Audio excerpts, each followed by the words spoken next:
Tonight on Elon Local News. It's very emotional for me because it has been such a huge part of my professional but also my personal life. End of an era. SGA is saying farewell to their advisor aide at the end of this term.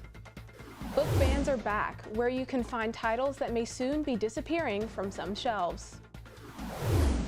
Going for the gold.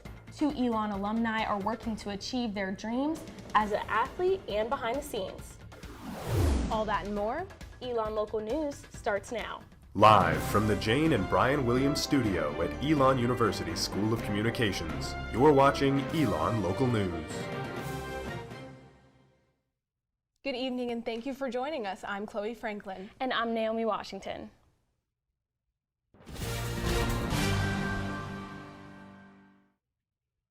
We begin this evening with an ENN alert. The university announced today Hillary Corna is set to deliver the undergraduate commencement address in May. Corna graduated Elon in 2007. In 2013, the university awarded her a Top 10 Under 10 award for her book, One White Face. Published in 2011, the book tells Corna's story of buying a one-way plane ticket to Singapore after graduation to work for Toyota. Because of that experience, she hopes to create a more human-centric business model with an emphasis on mental health. She is set to publish her second book, Unprofessional, a manifesto, later this year, named after her podcast. President Book said in a statement to ENN, an entrepreneur, innovator, and global citizen, Hillary Corna is a shining example of an Elon alumna who leveraged her experiences at Elon to craft a life and career based on her passions and the world's needs. This year, there will be only 2 undergraduate graduation ceremonies, both taking place at Schar Center on May 20th. The business and communication schools will both walk at 9 a.m., while the School of Education and the Elon College of Arts and Sciences will do so at 2 p.m.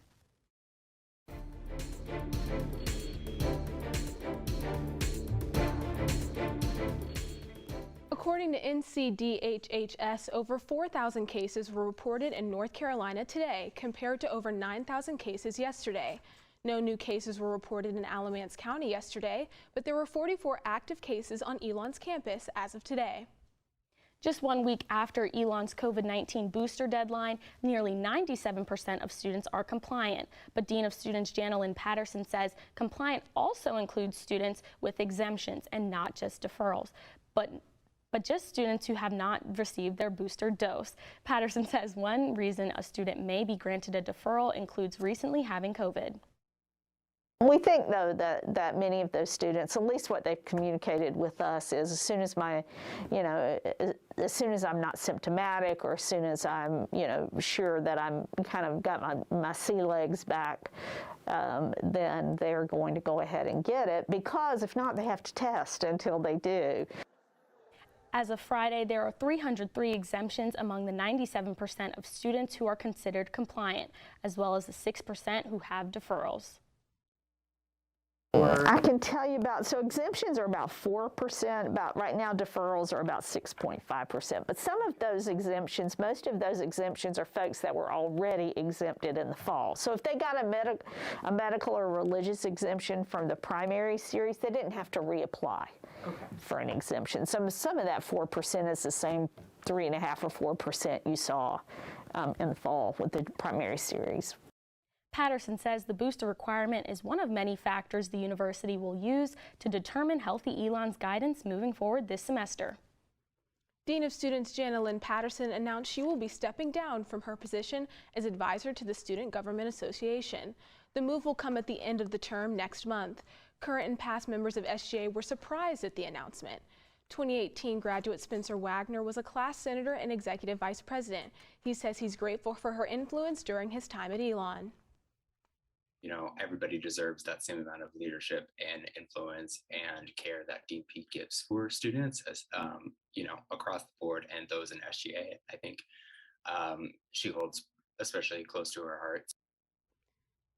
Dean Patterson says she reached out to alumni before making the announcement so they wouldn't be surprised. She says she's still wrestling with her decision. Being the SGA advisor aside, you learn a lot as someone who cares about what's on students' minds and in their hearts. That I have 19 years worth of relationships that I've developed with those senators and those execs. And that is just a gift that I will never take for granted. We'll have more on Dean Patterson's 19 years with SGA in this week's Pendulum and an exclusive with her at the end of the term. Elon Student Government Association is updating the student handbook this week following a meeting where not a single student attended. ENN spoke with many students who say they are not even aware of the current contents of the student handbook. We generally, I'm guessing it covers all the policies that we have to follow, but you get those in a lot of other places too. Maybe making it more integrated with the student admission process, but hey, you have to read this and maybe answer a couple questions about what you read, just that way people can understand the policies better. I think a lot of people don't read it just because it's longer, I guess, so maybe just shortening things and making it concise. Janelyn Patterson says changing the handbook was meant to be a more open process this year. This is not a radically new process, but it allows us to get some student perspectives and questions. SGA will formally submit their recommended changes to the Office of Student Involvement tomorrow after their meeting.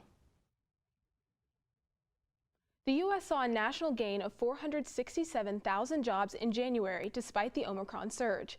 But closer to home, nearly 75% of North Carolina counties still have fewer people working than before the pandemic began.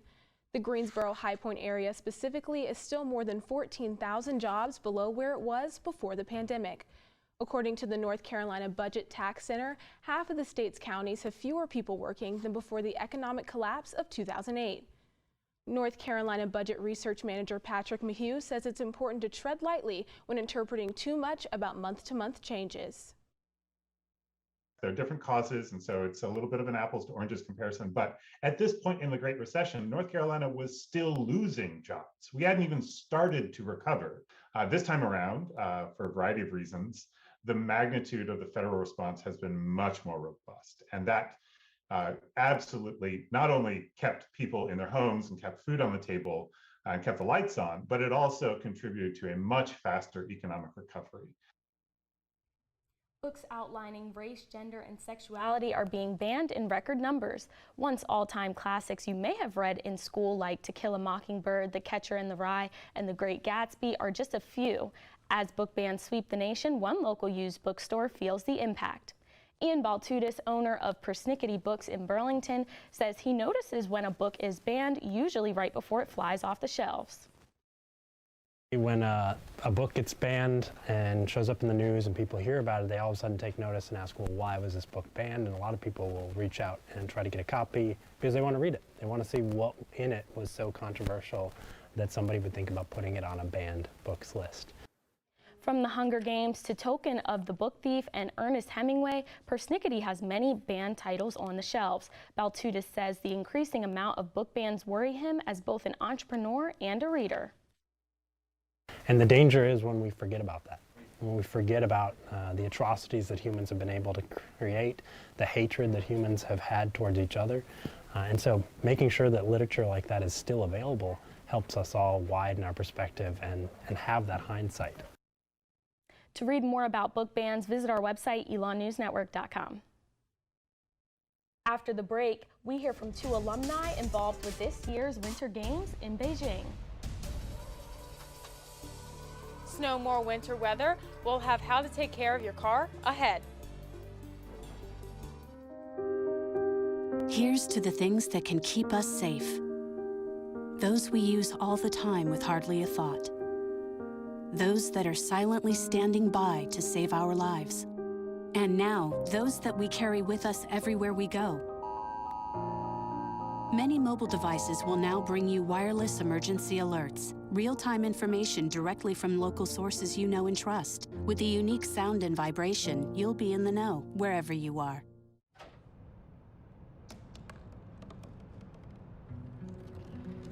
They said I couldn't dream.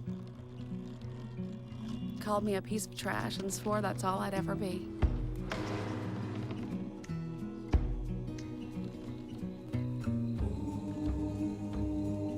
Said a bottle couldn't see the ocean.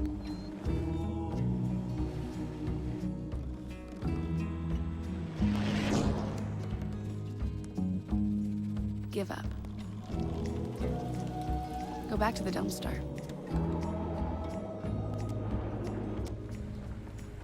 But I didn't listen. I made my way.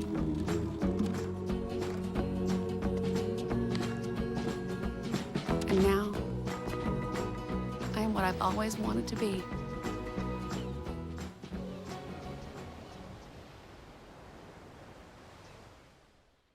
Hamilton was adopted from a rescue in 2008. He really likes to be around people. And as soon as I start to make my breakfast, Hamilton is right there. I get out my mat and I'm doing a downward dog and he's underneath. He's quite the pug about town. He gets invited to a lot of parties. He knows he's a pretty big deal. I mean, look at this little face. How could you not love him?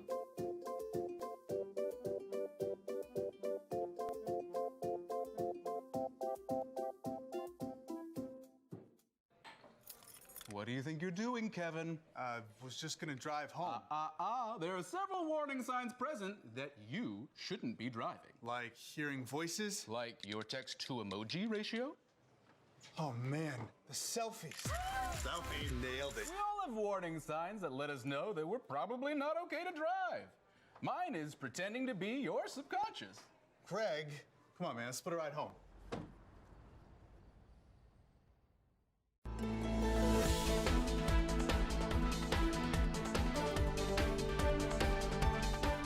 The Winter Olympics are now underway in Beijing, but do Americans have the same enthusiasm they once did?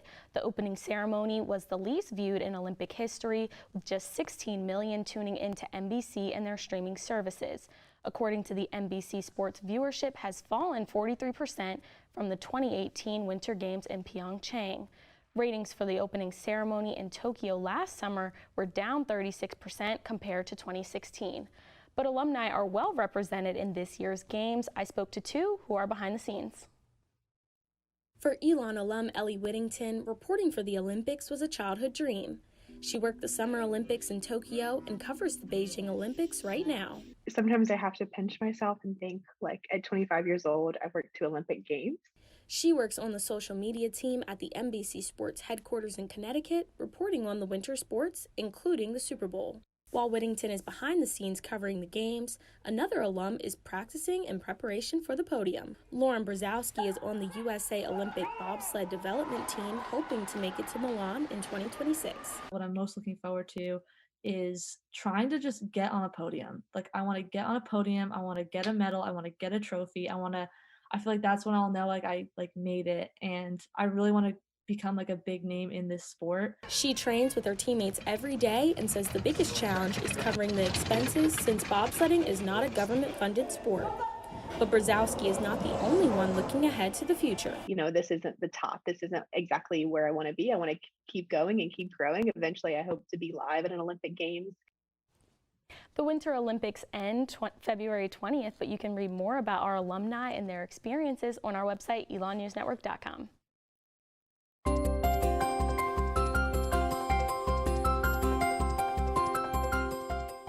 For a live look at the weather ahead, our Anne-Marie Bonner is out on Citroen Plaza with your Phoenix 5-day forecast.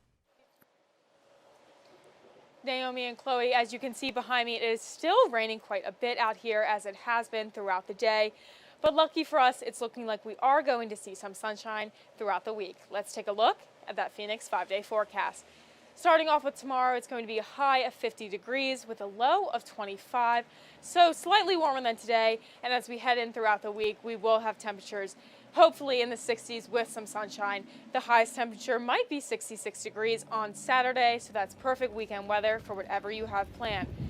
And now that the winter weather is gone, I went just a few minutes down the road and to Wilson Tire Pros and Automotive, where owner Stephen Moss talked to us about how to make sure your tires are safe and ready for the road.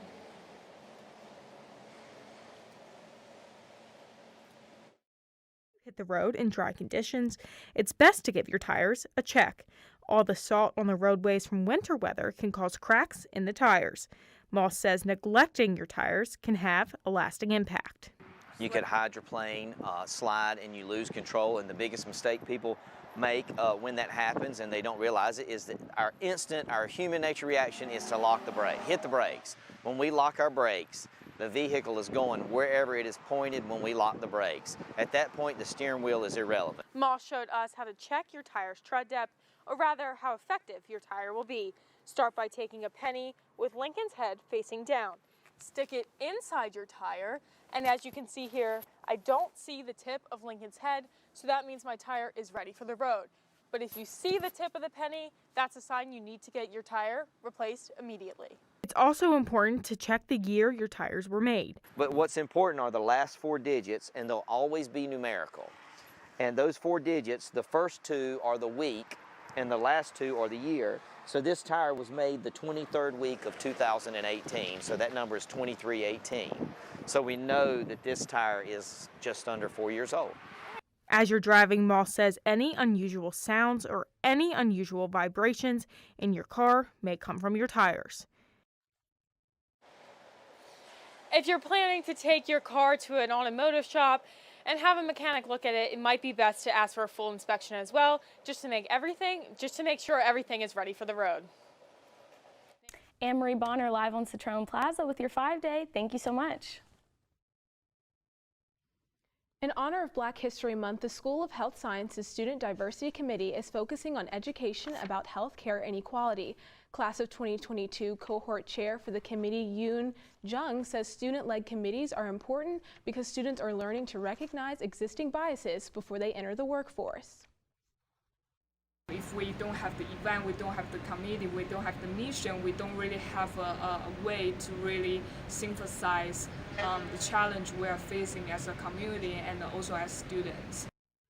The Student Diversity Committee is hosting a 1-hour event called Diversity next Tuesday that will discuss racial biases in research. More information on the event is on our website, elonnewsnetwork.com. Ellie Dent's Bathed in Doubt art exhibition opened tonight in Arts West with an artist talk and opening reception held earlier this evening. Dent is an Atlanta-based artist working with paintings and sculptures. Her art reflects a universal feelings and experiences in the human body and today's health industry. The exhibition is set to run from today to March 10th. Up next, both basketball teams had a big weekend, and they're crediting the fans with their success. Women's lacrosse is on the hunt for a national championship, and their season begins this week. We'll have more after the break.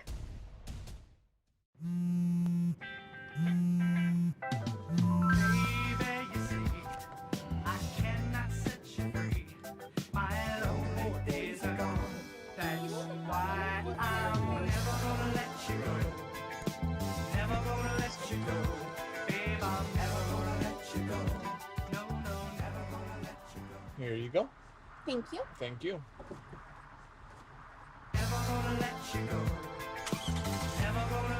Can you help me with this? My new dad teaches me all kinds of stuff. Sure. He helps me with homework. That would be 3.6795. Thanks. Yep. He helps me with my decision making. I wouldn't use this one.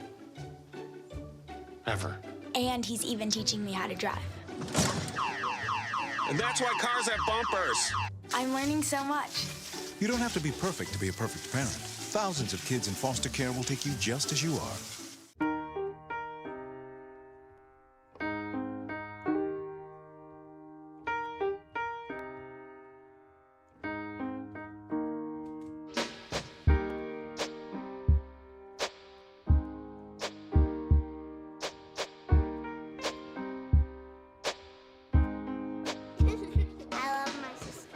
Heart doesn't see race. Love is love. Hey, you. Yeah, you. Getting that college education, what are you gonna do? Graduate and take some office job? Be like everybody else? Or will you dare do something different? Like, be a teacher. You could be my teacher. You got the skills. The smarts? Yes, you. You could be the teacher I never forget. That'd be cool. Does that corporate job even have recess? What are you gonna make of yourself? What are you gonna make of me?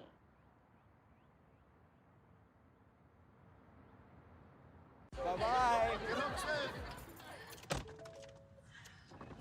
Hi. Hoping for a crisp breeze to help keep you alert. Oh, he took a sip of water too. That'll probably help. You were probably going to turn down the radio too, so you could focus, right? Probably okay isn't okay. Right. If you see a warning sign, stop and call a cab, a car, or a friend. I think the water line is what really drove it home. I blew on him.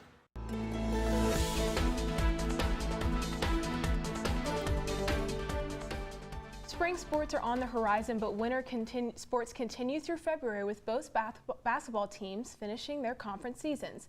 Joining us now to weigh in on the latest with the Phoenix is ENN Sports Director Jacob Kismore. Jacob, thank you so much for joining us. Yeah, thank you so much for having me. Yeah, for sure. So I've attended some of the basketball games. It's always a good time. So what can you tell us about what we've seen lately? Yeah, it was a busy week for Elon's men's basketball team with 2 home games in 3 days. Over 2,400 fans attended the men's basketball win over UNC Wilmington on Thursday, the largest home crowd to ever see an Elon win. Head coach Mike Schrage discussed the impact of the fans after the game. But our students, if they can keep showing up like that, means the world to us. It makes a difference in the game. It gets our guys so excited. Our guys are so deserving and working hard to get that support. It was awesome. Sophomore guard Darius Burford continued his strong play in the team's 2 games last week. He scored a career-high 27 points in Thursday's win over UNCW and 14 in the team's loss to Charleston on Saturday. Burford is the team's leading scorer this season and said his versatility has led to his success. When I get in, I want to make sure I'm making an impact in any way possible. No matter if that's defense, no matter if that's getting rebounds, no matter if that's assisting, playmaking for my team, making shots easier, or scoring the ball for myself. I just want to make an impact on the game to help us win. Anything to make us win, that's the type of player I am. The men's team currently has a 7-17 record this season and is tied for 8th in the CAA standings.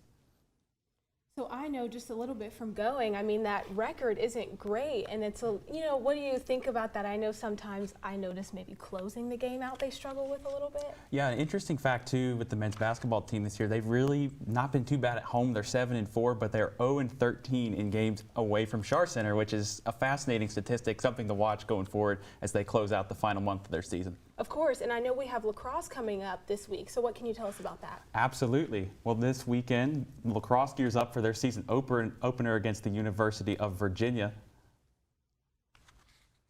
The team went 9-3 last year and will play 16 games this season. Head coach Josh Hexter says he's excited for the Phoenix to play this weekend. We don't necessarily concern ourselves with the name on the chest of who we're playing. We concern ourselves with competing at the highest level possible that we can compete at. And that's why we do enjoy playing some of the top teams in the country, because win or lose, it's going to raise your level one way or the other. And the best athletes want to do that. Hexter says the goal this season is to win the national championship, something the team has never done before. Another goal is to win the CAA championship.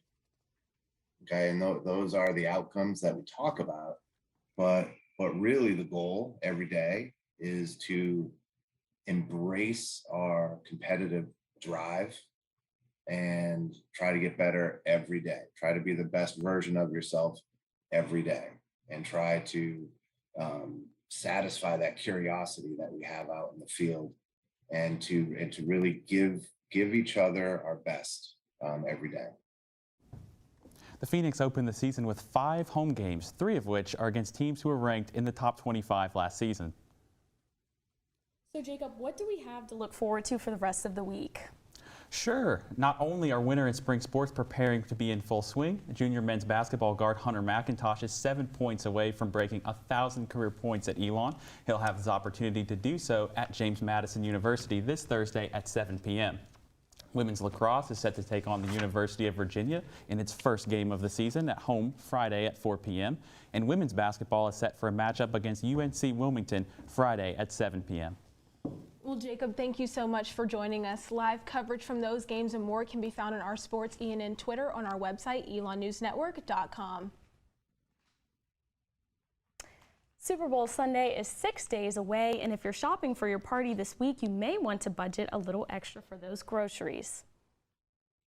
Wells Fargo estimates that a typical Super Bowl menu will run 8 to 14% higher this year in terms of cost. Potato chip prices are still reasonably priced, with the product only seeing a 1% increase. That said, many companies are instituting shrinkflation, where they are limiting the quantity you are getting for your buck. But chips do need dip, and if you're looking to have salsa, prices are at an all-time high. The 6% price increase is related to increased labor and shipping costs. Meat and seafood costs are still at an all-time high due to the number of supply chain issues, and prepared chicken wing costs are up 26%. The 2-liter bottles of soda are 12% more, but they're cheaper than buying a soda in a can. This year's game comes with a bigger price tag than previous ones, and Wells Fargo says cooking at home with friends is the most economical option for a party this year. Let us know who you're rooting for this weekend. Share your thoughts and pictures and highlights on social media with us at elonnewsnetwork.com. A Burlington man is passing along a prized possession. What that is and more after this. So there you are, shuffling through a stack of resumes, and you come to mine. This is it. First impression, my way in. But can my resume show you how I truly stand out? Like that I was studying, going to night school while working 2 jobs just to help my parents pay for groceries. Or being the first one to always step up. No, that's something you just can't put on paper. Look beyond the resume and discover new ways to develop great talent that is dedicated, hardworking, and determined like me. Open road, here comes the Heffley family. Whether it's a short trip or a long haul. Estimated time, 47 hours. They will beg. You're hungry? I'm happy to provide. They will plead. Deep fried butter on a stick.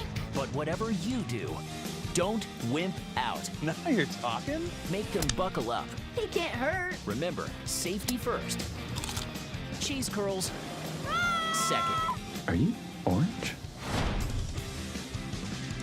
Jordan knows he shouldn't eat this entire bowl of nachos, but tonight he's earned that right. Because a few hours ago, in the middle of happy hour, he recognized a sign. Not from the gods or a bolt of lightning, but from a double heart, a kissy face, and a fourth ha in ha ha ha. That's when Jordan knew he was buzzed. So when it was time to go, he got a ride home instead of driving. Be a legend like Jordan. Recognize your buzzed warning signs and get a ride home. Buzz driving is drunk driving.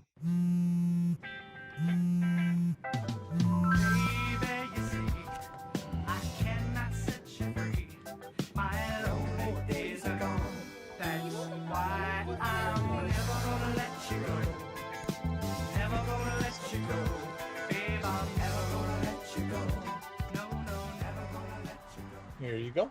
Thank you. Thank you.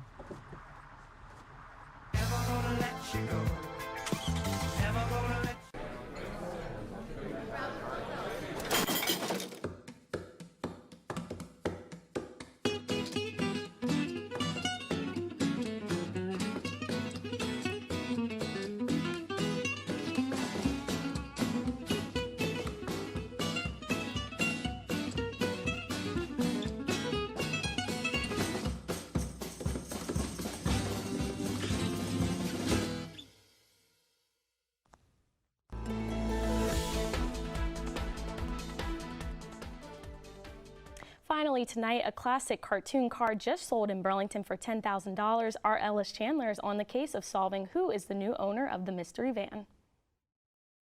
Kevin Allen Coombs collects and fixes up cars, but a purchase he made in 2003 is the one that has him getting stopped for pictures every time he takes it out. Don't expect it to be a 5 to 10 minute trip, because even like going to Walmart just to pick up a bottle of water, it's going to take you a couple hours to get out of the parking lot. It's a replica of the iconic van from the CBS show Scooby-Doo, and Coombs is better known as Shaggy to his family and friends because of his beard and how he dressed. He bought the van as a project to keep his mind occupied. Shaggy served 18 months in Iraq and Kuwait and came back with PTSD. Now, he's selling the van because of his chronic illnesses, but it's got almost 20 years of memories made in it. When I bought the van, my daughters would ride my lap and drive. I would run the gas and the clutch and everything, but they would drive the van, and we'd run around in that circle driveway all day long. To read more on this story, visit our website, elonnewsnetwork.com. Well, that's all the news we have for you this evening. Thanks again for watching Elon Local News. Keep up with us on social media at Elon News Network. And follow us on elonnewsnetwork.com for more updates.